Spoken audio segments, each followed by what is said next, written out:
नमस्कार दोस्तों, स्वागत है आपका वनडे एग्जाम सेंटर में। दोस्तों, आज के वीडियो में हम लोग मैथिली शरण गुप्त की कविता मातृभूमि की व्याख्या करेंगे और इस कविता को विस्तार से समझने का प्रयास करेंगे। चलिए बिना देर के वीडियो शुरू करते हैं और सबसे पहले मैथिली शरण गुप्त के बारे में कुछ सामान्य तथ्यों को जान लेते हैं।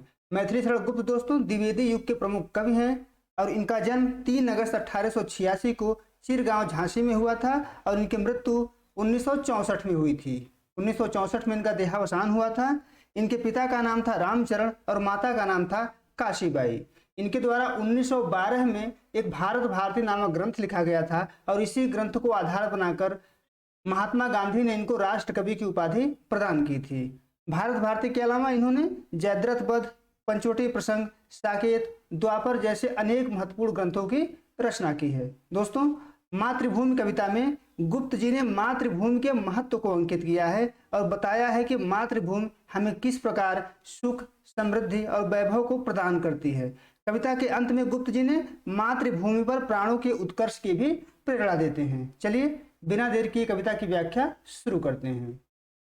नीलांबर परिधान हरित तट पर सुंदर है, सूर्य चंद्र युग मुकुट मेखला रत्नाकर है। यहाँ गुप्त जी कहते हैं कि हरे भरे तट पर, मातृभूमि के हरे भरे तट पर नीले आकाश रूपी वस्त्र जो है सुशोभित है। यानी जो मातृभूमि है हमारा, उस मातृभूमि के हरे भरे तट पर आकाश नीले रंग के वस्त्र की तरह सुशोभित है। सूर्य चंद्र युग मुकुट, सूर्य और चंद्रमा इस मातृभूमि के मुकुट हैं। मेखला रत्नाकर, रत्नाकर कहते हैं दोस्तों समुद्र को, और समुद्र क्या है, इसकी मेखला है, इसकी करधनी है। यानी मातृभूमि के हरे भरे तट पर आकाश नीले रंग के वस्त्र की तरह सुशोभित है। सूर्य और चंद्रमा इसके मुकुट हैं और जो समुद्र है, रत्नाकर है, वह इस मातृभूमि की मेखला है। आगे बढ़ते हैं। नदियां प्रेम प्रवाह फूल तारे मंडन है। नदियां जो है वो प्रेम की प्रवाह है, प्रेम की स्वरूप है। यानी मातृभूमि पर प्रेम रूपी नदियां प्रवाहित हो रही हैं। फूल तारे मंडन है। मंडन कहते हैं आभूषण को, यानी श्रृंगार को। फूल और तारे इस मातृभूमि के आभूषण हैं, इस मातृभूमि के श्रृंगार हैं। बंदी खग वृंद शेष फन सिंहासन है। बंदी कहते हैं जो राजा के दरबार में गुणगान गाया करते हैं राजा के, और यहाँ हमारे मातृभूमि के बंदी कौन है, खग वृंद यानी पक्षियों के झुंड। पक्षियों के झुंड इस मातृभूमि के बंदी जन हैं जो मातृभूमि के गुणगान हमेशा गाया करते हैं। शेष फन सिंहासन है। शेष नाग का जो फन है वो हमारी मातृभूमि का सिंहासन है, ऐसा मैथिली शरण गुप्त कह रहे हैं।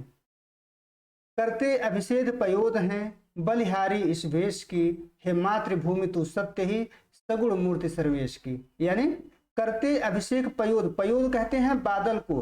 बादल वर्षा करके आपका अभिषेक करते हैं, यानी इस मातृभूमि का अभिषेक करते हैं। इस मातृभूमि के देश पर बलिहारी हो जाते हैं, मतलब न्यौछावर कर देते हैं अपने आप को। हे मातृभूमि तू सत्य ही सगुण मूर्ति सर्वेश की। हे मातृभूमि तू सर्वेश की सगुण मूर्ति है, यानी ईश्वर के स्वरूप है, तुम ईश्वर की सगुण मूर्ति हो, जिसके रज में लोट लोट कर बड़े हुए हैं। गुप्त जी कहते हैं कि हम इस मातृभूमि के रज में यानी धूल में लोट लोट करके बड़े हुए हैं, घुटनों के बल सरक सरक कर खड़े हुए हैं। यानी इस मातृभूमि में ही घुटनों के बल से सरक सरक करके हमने खड़ा होना सीखा है, यानी यह मातृभूमि ने हमें खड़ा होना सिखलाया है। परमहंस सम बाल्य काल में सब सुख पाए, और परमहंस के समान बाल्यावस्था में इस मातृभूमि से ही हम सभी प्रकार के सुख पाए हैं, जिसके कारण धूल भरे हीरे कहलाए। और इस मातृभूमि के कारण ही हम धूल भरे हीरे कहलाए हैं। बच्चा जब खेलता है और धूल से सन जाता है तो भी माता प्यार से उसे हीरा कहती है। यहाँ उसी बात का संकेत है कि इस मातृभूमि के कारण ही बच्चा धूल भरा हीरा कहलाता है। यहाँ पर गुप्त जी इसी बात का संकेत कर रहे हैं। हम खेले कूदे हर्षयुक्त जिसकी प्यारी गोद में, हे मातृभूमि तुझको निरख मग्न क्यों न हो मोद में। हम खेले कूदे हर्षयुक्त, यानी इस मातृभूमि पर ही हम हर्षपूर्वक खेलते और कूदते हैं, और इसकी प्यारी गोद में यानी मातृभूमि की प्यारी गोद में ही हम हर्षयुक्त होकर के, प्रसन्न होकर के खेलते और कूदते हैं। हे मातृभूमि तुझको निरख मग्न क्यों न हो मोद में, यानी हम प्रसन्नता में क्यों न डूब जाएं, हम प्रसन्नता से क्यों न भर जाएं तुमको देख करके, यानी तुमको देख करके हम अत्यंत प्रसन्न हो जाते हैं, हमारा हृदय प्रसन्नता से खिल उठता है।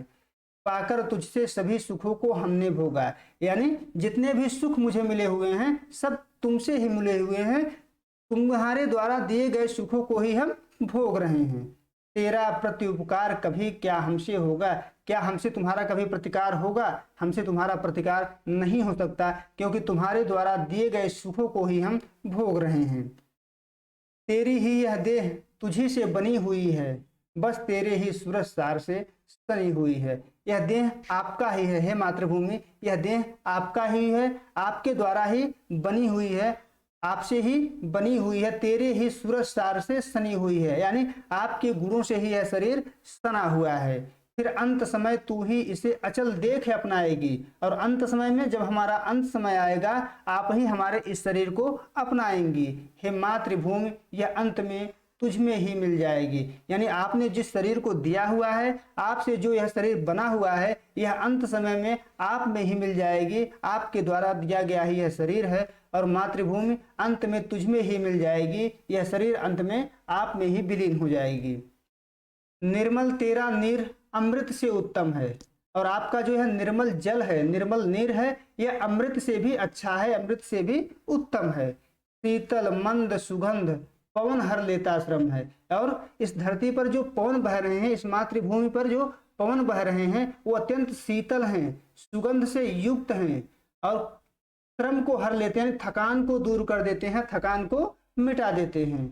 छठ ऋतुओं का विविध दृश्य युक्त अद्भुत क्रम है। इस मातृभूमि पर 6 ऋतुएं हैं, और इन 6 ऋतुओं का दृश्य युक्त यानी आगमन जो है अद्भुत है, इसका क्रम जो है अद्भुत है। हरियाली का फर्श नहीं मखमल से कम है, और इस मातृभूमि की जो हरियाली है वह मखमल के फर्श से कम नहीं है, मखमल के फर्श जैसे सुशोभित होती है।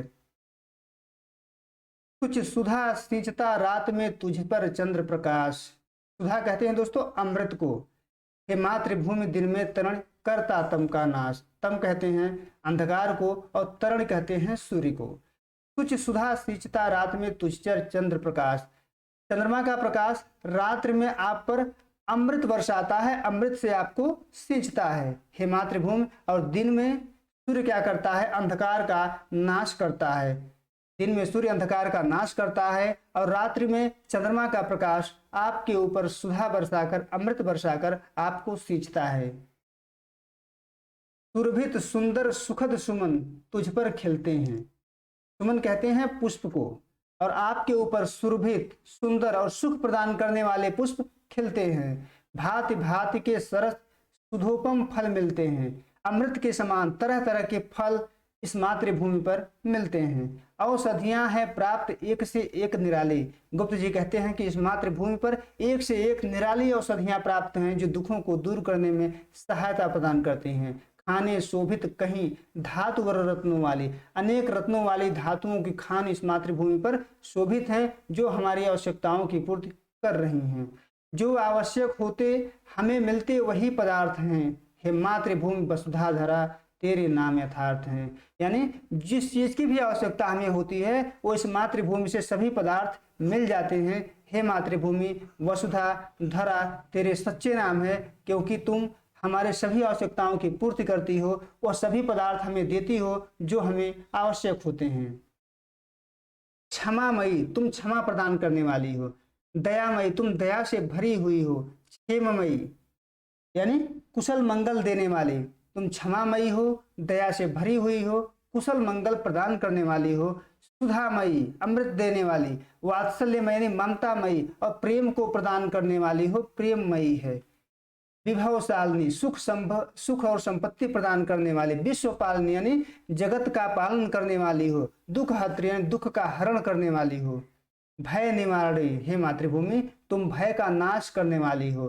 शांति कारणी शांति को प्रदान करने वाली हो, तुम्हारी वजह से ही शांति है। सुख कर्त्री तुम सुख को प्रदान करने वाली हो, यानी इस पंक्ति में गुप्त जी मातृभूमि के भीतर जो गुण हैं उसको दिखला रहे हैं कि कौन कौन से गुण हमारे मातृभूमि के भीतर विद्यमान हैं। आगे बढ़ते हैं। हे शरणदायिनी देवी, यानी हे शरण प्रदान करने वाली देवी, तू सबका त्राण है, यानी तू, तेरे द्वारा ही सबका उद्धार होता है, तू ही सबको छुटकारा प्रदान करती है, तू ही सबके दुखों का निवारण करती है। हे मातृभूमि संतान हम, तू जननी तू प्राण है। हे मातृभूमि, हम तुम्हारे संतान हैं, हम तुम्हारे बालक हैं, तुम हमारी माता हो और तुम ही हमारे प्राण हो। जिस पृथ्वी में मिले हमारे पूर्वज प्यारे, जिस मातृभूमि में, जिस पृथ्वी में हमारे प्यारे पूर्वज मिल गए हैं, हे भगवान, हे ईश्वर, हम कभी रहें न न्यारे, यानी हम उस मातृभूमि से कभी जुदा न हो, हम उस मातृभूमि से कभी अलग न हो, हमेशा हमारा स्नेह उस मातृभूमि पर बराबर बना रहे।